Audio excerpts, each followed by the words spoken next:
అందరికీ నమస్కారం. మరీ ముఖ్యంగా ఎక్కడ ఉన్న వైశ్య సోదరులైనా, అంటే ఒక పెనుగొండనే కాదు, లేకపోతే ఆంధ్ర రాష్ట్రమే కాదు, ఉభయ రాష్ట్రాల్లోని, వివిధ రాష్ట్రాల్లోని, లేకపోతే విదేశాల్లో స్థిరపడిన వైశ్య సోదరులందరికీ కూడా హృదయపూర్వక నమస్కారాలు తెలియజేస్తూ ఒక విషయం మీ దృష్టిలో పెట్టాలనే ఉద్దేశంతో ఈ వీడియో చేస్తున్నాను.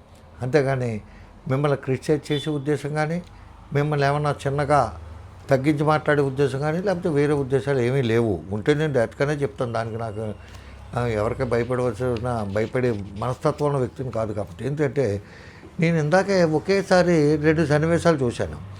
ఒకటి ఏంటంటే, రామకృష్ణ ఇరుకుల అని ఆయన 2025 అని ఉంది, ఐకాన్.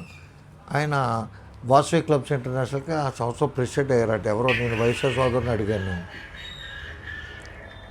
చాలా అత్యద్భుతంగా, చాలా బ్యూటిఫుల్గా, చాలా ఫైనాన్షియల్గా చాలా డబ్బు ఖర్చు పెట్టే లక్షల మీద అవుతుంది ఫంక్షన్కి.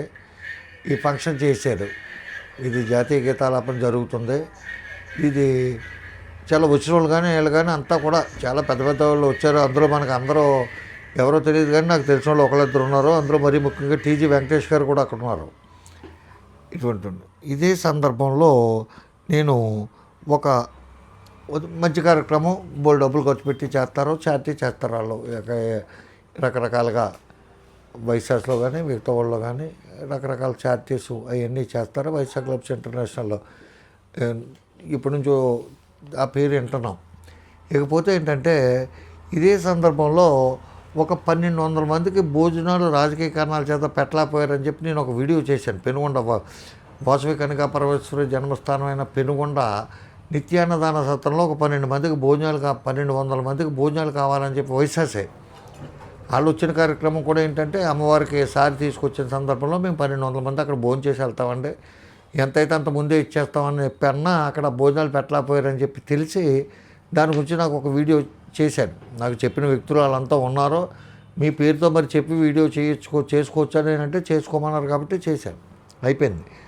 దానికి ఒక పెద్ద ఆయన, వైశ్య కమ్యూనిటీకి సంబంధించిన ఆయన పెట్టిన మెసేజ్ ద్వారా తెలిసింది ఏంటంటే, కొంచెం బిలో మిడిల్ క్లాస్, మధ్యతరగతి కంటే కొంచెం దిగువ మధ్యతరగతి వ్యక్తి, కొంచెం పెద్ద వయసు వ్యక్తి అని చెప్పి నేను అనుకుంటున్నాను. ఆయన ఒక పెద్ద మెసేజ్ పెట్టాడు నాకు, అంటే యూట్యూబ్ ఛానల్లోనే పెట్టాడు ఆయన. అది చూశాను నేను. లక్కీగా నాకు ఎందుకు కనపడింది, లక్కీ అని కాదు, ఏదో బాధాకరంగానే కనపడింది. అది చదివి వినిపిస్తాను మీకు. ఈ వీడియో కూడా మీకు కామెంట్ సెక్షన్లో ఫస్ట్ పిన్ చేస్తాను. ఏంటంటే, ఇంటర్నేషనల్ వరకు ఎందుకండి అంటే, అది మాట్లాడినప్పుడు ఇంటర్నేషనల్లో దేశ విదేశాల్లో వైశ్యాస్ ఉన్నారో వాళ్ళందరికీ కూడా ఆరాధ్య దైవం అమ్మవారు మా ఊరే జన్మస్థలం అని చెప్పి ఏదో చెప్పాను. దానికోసం అనుకుంటాను. అది లోకల్లోనే పట్టించుకునే వారు లేరు. మన వైశ్యులు సత్రాల్లో పనిచేయటం కొరకు ఎంతమంది ఉన్నారో, ఎంతమంది వైశ్యులకు పని అంటే ఎంతమంది ఉన్నారంటే కాదు, చాలామంది వైశ్యులు సత్రాల్లో పనిచేయటం కోసం ఉన్నారో, ఎంతమంది వయసులకు పని కనిపిస్తున్నారో, పని అడిగితే మీ వయసు ఎంత, ఈ వయసులో మీరేం చేస్తారో అని పనులు లేవని చెప్పి ఇతర కులస్తులకు పనులు ఇస్తానట. అంటే ఈయన పెద్ద వయసు ఉండొచ్చు, వెళ్తే ఈ వయసులో నువ్వేం చేస్తావయ్యా, మా పనులు నువ్వు చేయలేవు, బరువు మోయలో, లేకపోతే అది మోయలో ఇది మోయలో అని చెప్పి పంపించేసి వేరే కాస్ట్ వాళ్ళకి ఇస్తున్నారట. ఇతర కులస్తులకు పనులు ఇస్తున్నారు. ఇది నిజం కాదా? కావాలంటే ప్రతి ఆర్యవైశ్య సత్రంలో కూడా ఎంక్వైరీ చేయండి. ఎంతమంది వైశ్యాస్ ఉన్నారో, ఎంతమంది అదర్స్ ఉన్నారో తెలిసిపోతుంది. ఎక్కడ పని అడిగినా కూడా లేదని చెప్పి ఎందుకు పంపిస్తారో, ఈ వయసులో మీరు ఏం పని చేస్తారో అవకాశం లేకనే కదా మన సత్రాల దగ్గర పని కొరకు. ఎంత హృదయ విదారకమైన మాట చూడండి. అది ఈ వయసులో మీరు ఏం చేస్తారని చెప్పి అడుగుతుంటే, ఎక్కడ అవకాశం లేదు కాబట్టే మన సత్రాల దగ్గరికి పనికి వస్తున్నావురా. వేరే పని చేసుకుని ఒంట్లో శక్తి ఉండి కాయ కష్టం చేసుకుని బతకగలిగే పరిస్థితి ఉంటే వేరే చోట చేసుకుందాం కదా. ఎక్కడా అవకాశం, ఎక్కడా ఆపర్చునిటీ లేదు కాబట్టి మన వైశ్యాసో మన సత్రంలో కొంచెం మనకు భోజనం కూడా దొరుకుతుంది, కొద్ది గొప్ప శాలరీ ఇస్తారో, వాళ్ళు చెప్పిన పని ఆ కూరగాయలు తెత్తం కానీ, లేకపోతే వాళ్ళకి వడ్డనకు కానీ అట్లకి కానీ ఇట్లకి కానీ వంటలో కానీ సాయం చేయటానికి కానీ, ఆ వంట చేసే అతను ఉంటాడు వైశ్యాస్ కానీ బ్రాహ్మణ్ కానీ, వంట చేసే అతనికి సాయం 2-3 అసిస్టెంట్లు కావాలి. అటువంటిప్పుడు ఎందుకంటే మెయిన్ దీని గురించి ఎందుకు చెప్తుంటే, గుడిని సంస్కరిస్తాం, గుడి రుచిగా బాగా డెవలప్ అయింది అంటే, డెవలప్ చేస్తాం అంటే ఏంటి, నా ప్రాయాలు తీసేసి గ్రానైట్ వేస్తాం, లేకపోతే పాలరాయి వేస్తాం, గుళ్ళకు రంగులు వేస్తాం, లేకపోతే అనవసరమైన అడ్డమైన చెత్త కార్యక్రమాలకే మంచి కార్యక్రమాలకి కూడా ఒకే ఘటన కట్టేసి ఖర్చులు పెడతాం. ఇవన్నీ ఏమైనా మంచి పద్ధతి అనుకుంటారా?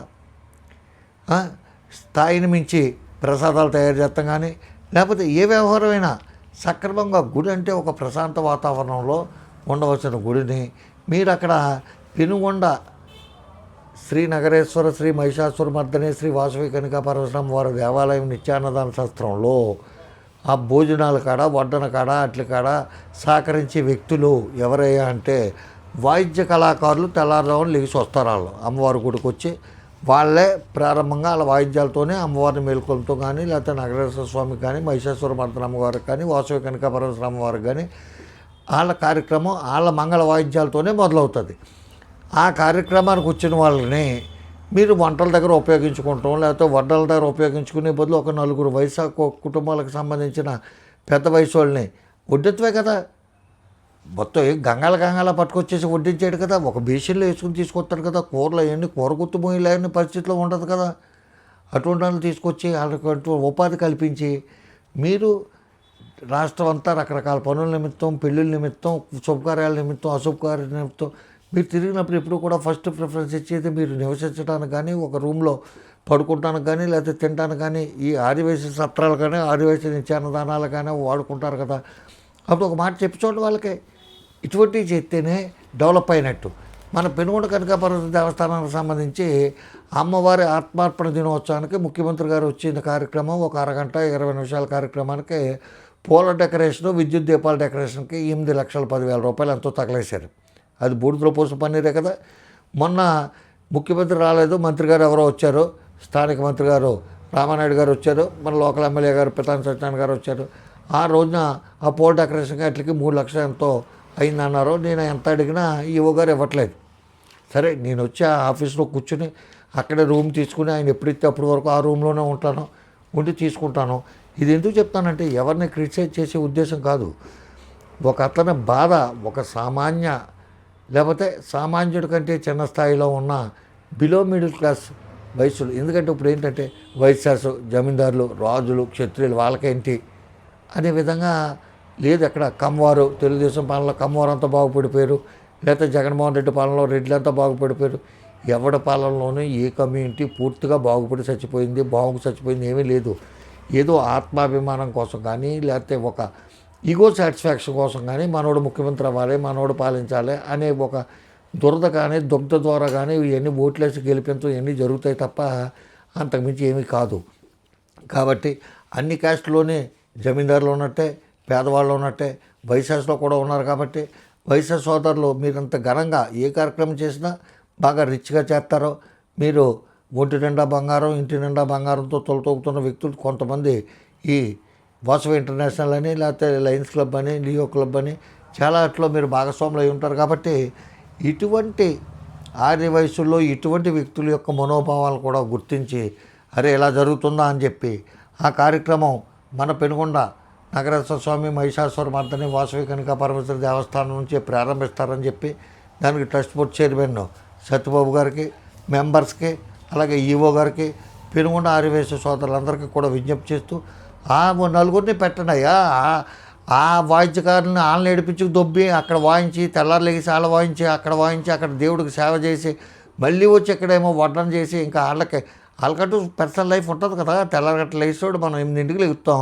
వాళ్ళు తెల్లారగట్ల 5 గంటలకు ఇక్కడికి రావాలంటే ఇప్పుడు లేగాలి. వాళ్ళ దేవుడి కార్యక్రమానికి వచ్చినప్పుడు కొంచెం శుచి శుభ్రంగానే వచ్చి బొట్లు గిట్లు పెట్టుకుంటూ వస్తారు ఎప్పుడు చూసిన వాళ్ళు.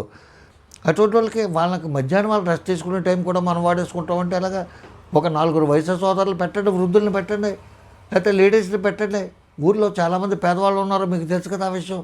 కాబట్టి దీంట్లోంచే ప్రక్షాళన ప్రారంభిస్తే అది భగవంతుడు కానీ అమ్మవారు కానీ హరిశంటారు తప్ప గుడికి రంగులు వేసాం, ఎక్కడ గుడి తీసి అక్కడ పెట్టాం, పూలు వేసాం, నిలువుగా పేరు రాసాం, అడ్డంగా పేరు రాసాం, ఇటువంటి పనికి మాలిన పనుల వల్ల భగవంతుడికి కానీ భక్తులకు కానీ ఏ విధమైన ప్రయోజనం లేదని తెలియజేస్తూ ఈ కార్యక్రమాన్ని ఇక్కడి నుంచి మీరైనా ప్రారంభిస్తారేమో అని చెప్పి ఆశగా మీకు ఈ విషయం తెలియజెప్పాలనే బాధ్యతతో తెలియజేస్తాను. మీరు ఏం చేస్తారనేది ప్రజలు గమనిస్తూ ఉంటారు. నమస్తే. రామానుజరావు. జై హింద్.